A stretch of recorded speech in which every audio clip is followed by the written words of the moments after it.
일단 계약금 계약에 의해서 해제를 하겠다, 매도인이 그렇게 얘기를 하는데 매수인 입장에서는 나 해제 못하고 이 계약 계속 진행하고 싶다라고 얘기를 하는 거잖아요.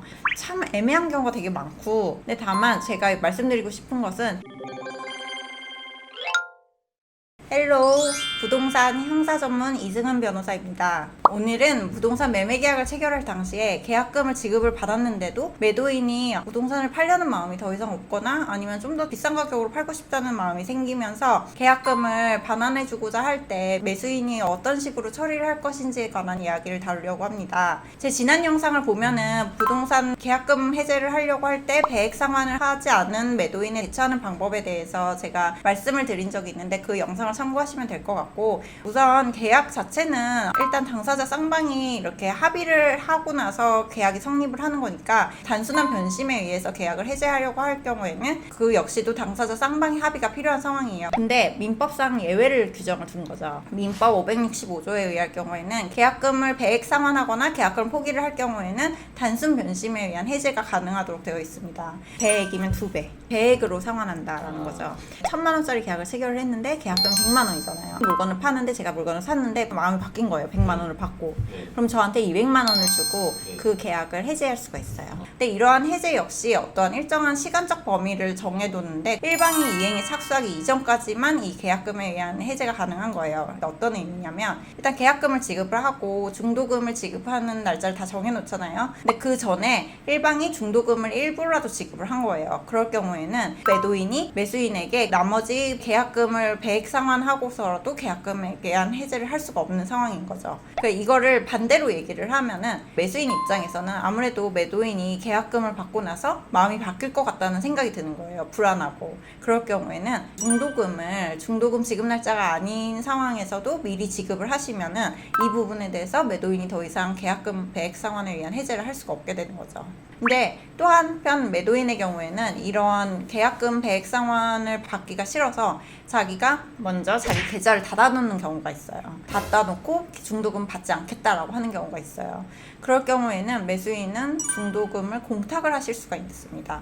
변제 공탁을 통해서 중도금 공탁을 하시고 나면은 어쨌든 계약의 일부 이행한 경우가 되기 때문에 매도인이 그 이후에는 계약금 배액 상환하고서라도 해제를 할 수가 없게 되는 거죠. 근데 다만 문제는 매도인이 중개사를 통해서든 매수인에게든 아무래도 나는 이 계약을 더 이상 진행하고 싶지 않다, 계약금 배액 상환 해줄 테니 해제하자라는 의사를 표시를 전달을 한다면 그 뒤에 중도금을 공탁을 하던 매도인 계좌에 입금을 하던 이건 아무 소용이 없게 되는 거죠. 왜냐하면 매도인이 먼저 계약금 배액 상환에 의한 의사표시를 했기 때문에 이행에 착수한다고 보기가 어렵게 되는 거예요. 제가 말씀드리고 싶은 거는, 매수인 입장에서 아무래도 매도인이 계약금 배액 상환할 것 같다라고 할 경우에는 중도금의 일부를 매도인의 계좌에 지급을 하시면 될 것 같습니다. 양측에서 지금 하시는 방법을 말씀하신 거잖아요. 네. 그러면 결과적으로 누가 더 유리한 거예요?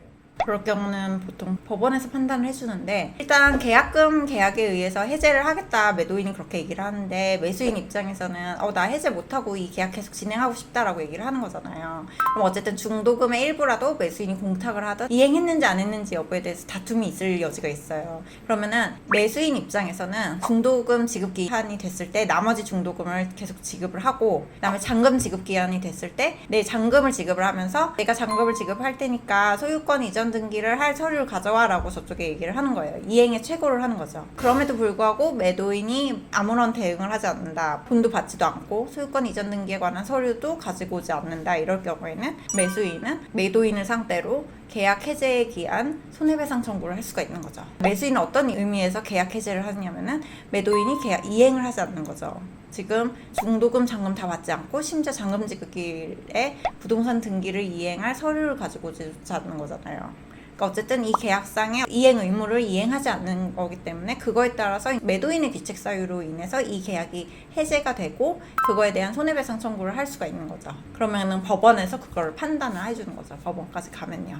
그때 그럼 매도인한테 손해배상 청구해주고 자기 집을 지킬 수도 있겠네요. 매도인 입장에서 손해배상 청구를 하고 자기 집을 지킬 수가 있죠. 어쨌든 계약은 해제가 된 거니까요. 근데 그 손해배상이라는 게 조금 더 커질 수가 있죠. 액수가 커질 수도 있고 그냥 단지 계약금의 100상환 뿐만 아니라 다른 손해가 발생을 할 경우는 그 손해까지도 배상을 하게 되는 거니까. 그리고 매도인이 그 상황에서 다른 사람과 매수를 하면은 부동산 이중매매의 문제가 생길 수가 있고요. 이중매매의 문제가 생기게 되면서 형사건까지 연결이 될 수가 있는 거죠. 계획 상환 해줬으면 괜찮은데. 근데 계약금 100상환을 역시 매수인이 받지가 않는 거죠. 이제 안 받고 나 중도금 지급했다라고 얘기를 하는 거죠. 결국 누가 유리하다라고 말하기 좀 애매하네요. 그쵸, 이거는 누가 유리한 싸움은 아니고요. 항상 전화 상담하시는 분들이 연락을 하셔서 어떻게 될 것 같냐라고 물어보세요. 근데 사실 참 애매한 경우가 되게 많고 판사가 어떻게 판단을 하는지는 아무도 모르는 거니까. 근데 다만 제가 말씀드리고 싶은 것은 이럴 경우에 과정에 있어서 이행에 착수를 했느냐, 이행에 착수하기 전에 매도인이 먼저 계약 해제 의사 표시를 했느냐, 막 그런 것들을 알기 위한 증거들을 좀 철저하게 수집을 할 필요가 있는 거고, 뭔가 매도인이나 매수인과 약간 의견 조율이 잘 이루어지지 않을 것 같다라는 생각이 들게 되면 그때부터는 무조건 녹취를 하시는 걸 추천드립니다. 여러 가지 상황이 다르다 보니까 이러한 상황이 닥치시게 되면은 법률 전문가의 조언을 꼭 반드시 받길 바랍니다. 오늘은 부동산 매매 계약에서 계약금만 지급한 상태에서 매도인이 계약을 해지하려고 할 경우 매수인이 어떤 식으로 대처할 수 있는지, 어떤 식의 진행 과정이 예상이 될 수 있는지에 대해서 이야기를 해보는 시간을 갖게 되었습니다. 제 영상이 도움이 되셨다면 구독, 좋아요 부탁드립니다. 감사합니다.